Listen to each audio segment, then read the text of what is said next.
नमस्कार, मैं Rohini Dange Sahyadri super speciality hospital में neuro rehabilitation head of the department. Neuro rehabilitation का मतलब है पुनर्वास। इसमें चोटिल हुए या बेजान हुए अंगों को सक्रिय कराने का जो प्रोसेस रहता है या कार्यक्रम रहता है, प्रशिक्षण रहता है, इसको न्यूरो रिहैबिलिटेशन या पुनर्वास कहते हैं। इसको फिजिकल मेडिसिन और रिहैबिलिटेशन या रेस्टोरेटिव न्यूरोलॉजी के नाम से भी जाना जाता है। विभिन्न कंडीशंस में इसका फायदा अधिकतर रहता है जब नर्वस सिस्टम में कोई बाधाएं आए, जैसे कि इन्फेक्शन की वजह से नर्वस सिस्टम में या चोट लगने की वजह से हाथ और पैर काम नहीं करता है, मांसपेशियों में कमजोरी आती है, तो ये प्रशिक्षण बहुत ही महत्वपूर्ण फायदा देता है। नर्वस सिस्टम माने ब्रेन और स्पाइनल कॉर्ड, मेरुदंड, मस्तिष्क और नर्व्स, ये जो नेटवर्क है उसमें कभी बिगाड़ आ सकता है। उसकी वजह से जो प्रशिक्षण लिया जाता है रोज के काम करने में या चलने में, उसको न्यूरो रिहैबिलिटेशन हम बोलते हैं।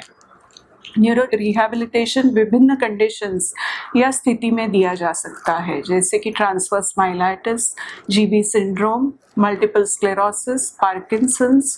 अगर रोड ट्रैफिक एक्सीडेंट के बाद मरीज हॉस्पिटल या अस्पताल में आता है तो प्राइमरी केयर के साथ साथ अगर न्यूरो रिहैबिलिटेशन समय पे शुरू किया जाए तो अधिकतर फायदा रहता है। कॉम्प्लिकेशंस कम रहते हैं, जैसे कि शरीर का अकड़ना या हाथ पैर टेढ़े मेढ़े हो जाना, मांसपेशियां कमजोर होती जाना।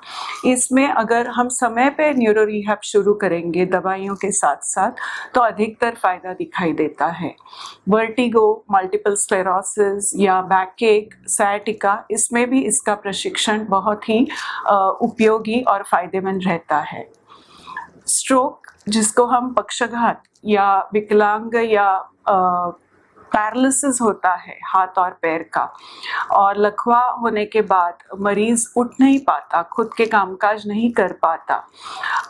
विश्व में हर कई सेकंड के बाद स्ट्रोक होता है और इसका लीडिंग कॉज है डिसेबिलिटी का, और इसके लिए कभी कभी हाथ और पैर हिलाना मुश्किल होने के साथ साथ चेहरे के मांसपेशियां भी कमजोर होती जाती है और स्पीच या बोलने में दिक्कत आती है मरीजों को, तो इसमें स्पीच थेरेपी का भी उतना ही महत्वपूर्ण सहयोग रहता है। कभी कभी निगलना, जिसको हम बोलते हैं स्वॉलोइंग, मतलब हम खाना खाते हैं, पानी पीते हैं, वो पैरालिसिस में या विकलांग में बहुत मुश्किल हो जाता है। तो मरीजों को कई बार नली से डाइट प्लान दिया जाता है, पर अगर आप कसरत करेंगे, प्रशिक्षण न्यूरो रिहैब का लेंगे तो ज़रूर ये नली निकल सकती है। कई बार हेड इंजरी केसेस में या पैराप्लेजिक्स में या स्ट्रोक के केसेस में आपने देखा होगा कि यूरिन का, पेशाब का कंट्रोल कम होता है या कभी कभी पूरी तरह से वो उसको कंट्रोल नहीं कर पाते, दस्त को रोकना बहुत मुश्किल हो जाता है। इस स्थिति में अनेक बार कैथेटर और यूरिन बैग दी जाती है, तो उसको निकलने के समय अगर न्यूरो रिहैब दवाइयों के साथ साथ हम प्रशिक्षण दें तो अधिकतर फायदा दिखाई देता है। ये प्रोग्राम जो है वो वेरियस माइलस्टोन्स या थेरेपीज के आधारित दिया जाता है। हम विशेष करके अपग्रेड भी कर सकते हैं एक्सरसाइजेस, जैसे बच्चा पहले गर्दन पकड़ता है, फिर धीरे धीरे करवट बदल के बैठता है, बैठने का संतुलन पाता है, और उसके बाद चलने के लिए पहले पकड़ के चलता है, फिर धीरे धीरे बिना पकड़ के खुद से स्वावलंबी होके चलता है। वैसे ही विविध तरीके से हम न्यूरो रिहैबिलिटेशन में, ये सब एक टीम वर्क है जहाँ पे मरीज का पहले अभ्यास किया जाता है, वी कैन से असेसमेंट किया जाता है और प्रोग्राम तय कर दिया जाता है। ये एक टेलर मेड प्रोग्राम है जिसमें हर एक मरीज का स्पेशलाइज्ड कार्यक्रम रहता है, उसका प्रिस्क्रिप्शन अलग रहता है। आधुनिक सुविधा की वजह से ये बहुत ही आसान और रोमांचक हो गया है। कौन से एक्सरसाइजेस किस तरह से किए जाए, तीव्रता क्या हो, इंटेंसिटी क्या हो, कितने समय तक किया जाए, ये सब इसमें बताया जाता है या प्रिस्क्रिप्शन दिया जाता है। जैसे ये माइलस्टोन्स हम अचीव करते हैं, हम होम प्रोग्राम में भी रुचि रखते हैं। होम प्रोग्राम में मरीज के साथ साथ हम रिलेटिव्स या फैमिली मेम्बर्स को भी ये प्रशिक्षण ज़रूर देते हैं।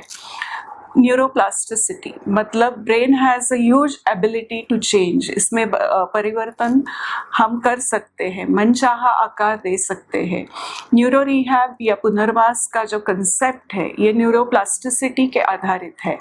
Neuro means the brain and the spinal cord और द एंटायर नेटवर्क, और प्लास्टिसिटी मतलब वी कैन मोल्ड इट, हम मनचाहा आकार दे सकते हैं इसको। पर इसके लिए मेंटल प्रैक्टिसेस साथ साथ फिजिकल एक्सरसाइजेस की ज़रूरत पड़ती है। रिसर्च ने यह साबित करके दिखाया है कि मेंटल प्रैक्टिसेस अगर मरीज रोज करे तो परफॉर्मेंस डेफिनेटली बेहतर रहता है। तो इसके लिए brain has the ability to change, बदलाव हो सकते हैं। उदाहरण में मैं गाड़ी चलाने के बारे में बात कर सकती हूँ।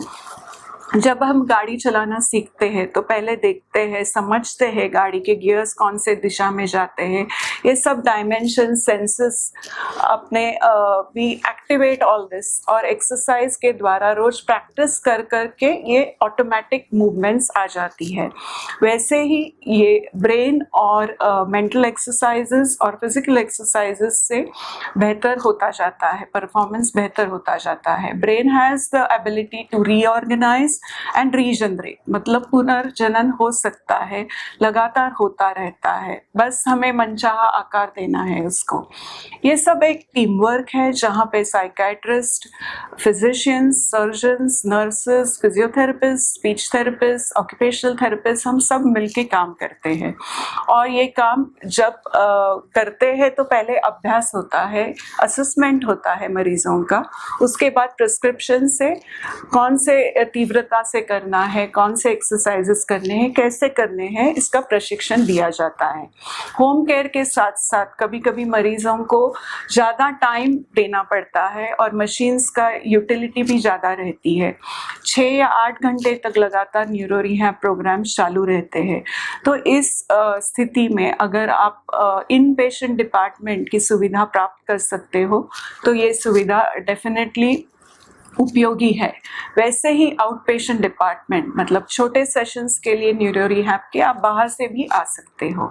और ये जो टीम वर्क है, हमारा ध्येय या फोकस यही है कि मरीज जल्द से जल्द अपना कामकाज शुरू करे, खुद से उठे चले और उनकी क्वालिटी ऑफ लाइफ बेहतर हो, जिसको हम गुणवत्ता बोलते हैं। अगर आपके कोई प्रश्न हो या कमेंट्स हो तो आप ज़रूर लिखना हमारे कमेंट बॉक्स में। धन्यवाद। Thank you.